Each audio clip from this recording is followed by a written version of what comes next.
یوم وصال حضرت ماں عائشہ صدیقہ رضی اللہ تعالی عنہما کے موقع پر مسجد شاہ جی کی حویلی کاتن باوڑی اندر کوٹ میں ایک پروگرام منعقد کیا گیا۔ اس موقع پر ذکر حضرت ماں عائشہ صدیقہ رضی اللہ تعالی عنہما کیا گیا۔ سنی دعوت اسلامی کے نگراں قاری محمد معین الدین رضوی نے تقریر کی اور عبدالہادی اشرفی نے نعت شریف کے نذرانے پیش کیے۔ اس پروگرام میں مولانا محبوب عالم، مولانا مظفر حسین حیدری، مولانا مرشد کے ساتھ ہی علاقے کے کافی لوگوں نے اس پروگرام میں شرکت کی، جس میں بچے بھی کثیر تعداد میں موجود رہے۔ پروگرام کے آخر میں صلاۃ و سلام پیش کیے گئے، فاتحہ خوانی ہوئی، ملک ہندوستان اور پوری دنیا میں امن و امان کی دعا کی گئی۔ اس موقع پر خاص طور سے موذی بیماری کورونا جو واپس اپنے پیر تیزی سے پھیلا رہی ہے، اس سے نجات کے لیے خاص دعا کی گئی۔ اور آج جو حضرت عائشہ صدیقہ کا نام لیتی ہیں یا ان کے نام پر اپنا نام رکھتی ہیں، اور بازاروں میں بغیر دوپٹے اور تم حضور کے پردہ فرماتے ہی گھنٹیاں بجانے لگ گئی، فوراً اس کو کھلوایا، اور آج حضور کا امت میوزک سنتا ہوا نظر آ رہا ہے۔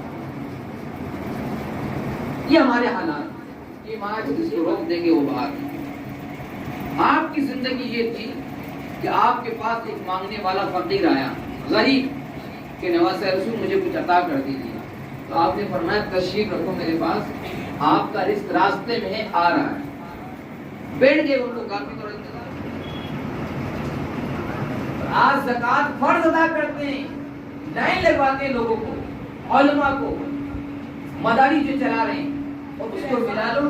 باقی تین پاؤ کی زندگی دیکھو، صحابہ کرام کی زندگی دیکھو، کبھی ایک کھجور ملتی تھی، کبھی آدھی کھجور ملتی تھی، کبھی وہ بھی نہیں ملتی تو پٹلی کو چوس کر افطار کر لیا کرتے تھے، سحری کر لیا۔ پڑھو زندگی صحابہ حجرات بھی کر دیا، تو کتنے چاروں ٹاپک پورے ہو گئے قریب قریب۔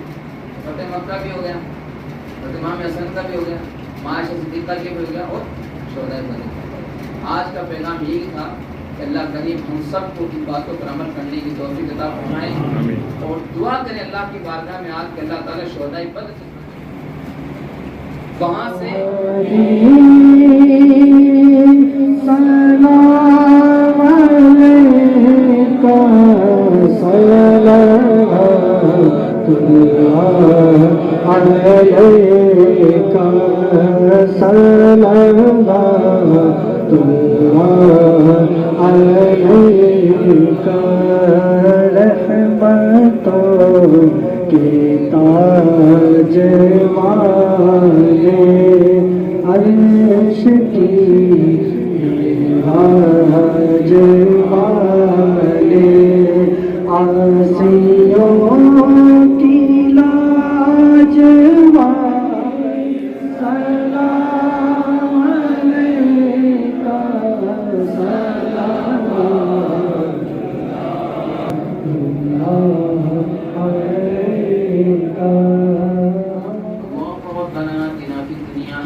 ان سب کی باتیں ہم پیش قبول منظور فرما۔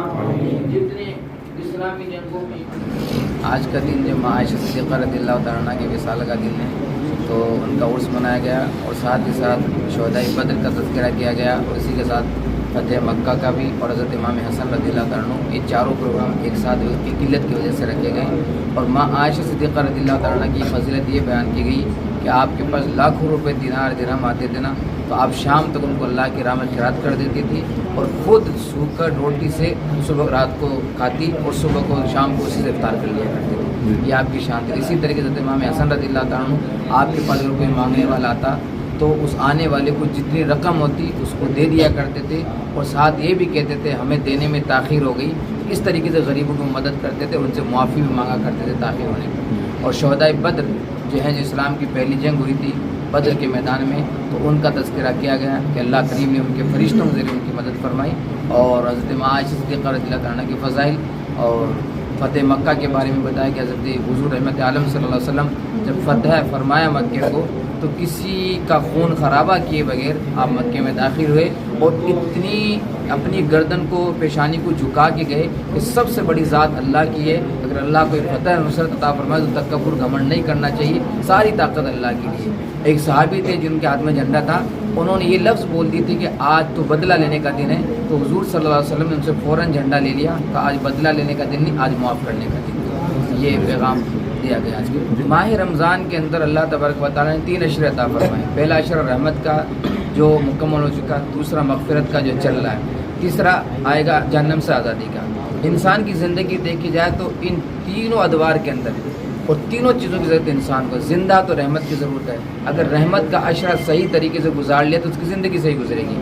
اور دوسرا عشرہ مغفرت کا ہے, اگر اس کو صحیح طریقے سے بندے نے گزار لیا تو یہ عشرہ اس کو مغفرت کا قبر میں کام آئے گا. اور تیسرا عشرہ جہنم سے آزادی کا, بندے نے اس کو صحیح طریقے سے گزار لیا تو میدان محشر میں حساب و کتاب کے بعد وہ جہنم کی طرف نہیں بلکہ اللہ اس کو جنت عطا فرمائے گا. تو یہ 3 عشرے ہیں. تو حیات زندگی جو ہے نا انسان کی, اس کو دیکھتے ہوئے اللہ نے عطا فرمائے.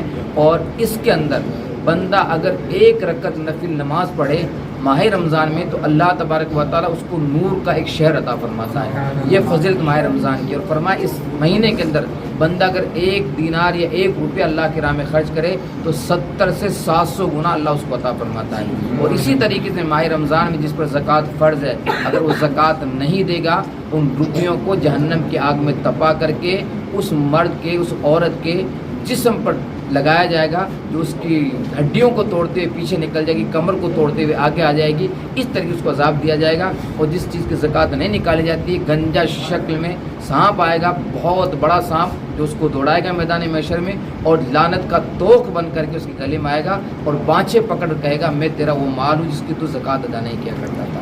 کافی لوگوں کو زکوٰۃ اور فطرے کے بارے میں پتہ نہیں ہے. کتنی زکوٰۃ اور کتنی بنتی ہے, فطرہ کتنا بنتا ہے, اس کے بارے میں ذرا سا ایک بات بتائیں. زکوٰۃ یہ ہے کہ جس کے پاس 52.5 تولہ چاندی کی رقم کے برابر پیسہ موجود ہے گھر کے اندر, اس کے اوپر کوئی قرض وغیرہ نہیں, اس پہ سال گزر گیا تو اس پہ زکوٰۃ فرض ہو جاتی ہے.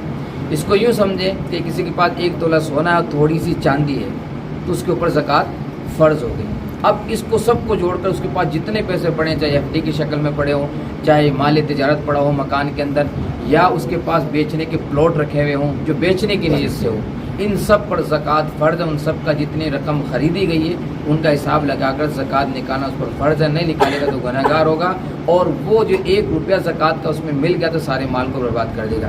یہاں تک کہ FD کرا رکھی ہے, LIC کے اندر جو پیسہ جمع کراتے ہیں, جتنی قسطیں جمع کی ہے وہ اس میں جوڑا جائے گا. اسی طریقے سے بہت سے لوگ BC چلاتے ہیں پرچی والی, اب جتنی BC میں پرچیاں بھر دی گئی نا اس رقم کو بھی اس میں جوڑا جائے گا. اور اسی طریقے سے اگر کسی کو ادھار دے رکھا پیسہ اور آنے کے امکان ہے اس کے, تو اس کا بھی زکوٰۃ نکالی جائے گی. ٹھیک, اس میں کیا رہا. میرا نام محمد معین الدین رضوی, نگران سنی دعوت اسلامی اجمیر.